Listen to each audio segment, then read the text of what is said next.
The Red Cliffs of Redcliffs. I'd often driven through Redcliffs town and I'd wondered at its name.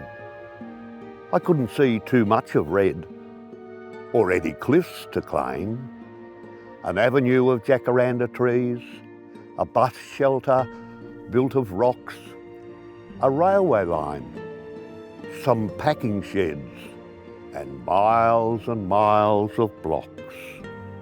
It wasn't till I came to live here a decade or so ago, I wandered down with rod in hand to watch the river flow. I travelled east with ample bait along the Colcane Way.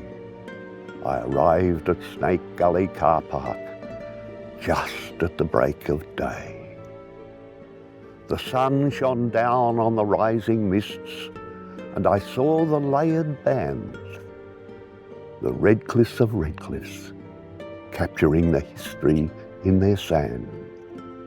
As I climbed down the rickety stairs to take a closer view, the Murray River, wide and deep, was a kind of greenish blue.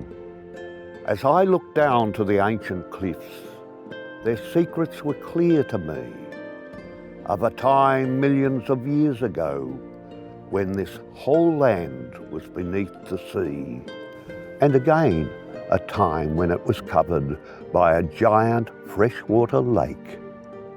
The ancient cliff face reminded me of a gigantic layered cake, a timeless, magical, mystical place with a truly spiritual feel. I wondered that if it could talk, what tales it could reveal. I saw the ancient fireplaces and the middens of people past, and I knew that the Red Cliffs of Redcliffs were really here to last. As I sat there gazing all around and across the river bank, I suddenly knew that Redcliffs had many it should thank to the Aboriginal people who were the custodians of this site, and to the soldier settlers who came to fight another fight.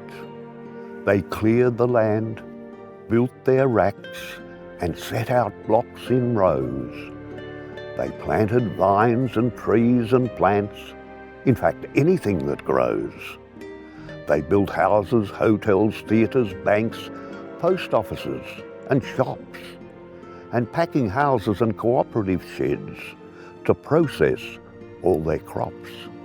Now as I drive through Redcliffs, my eyes naturally turn to the east. I imagine those First Nations people enjoying their mussel feast.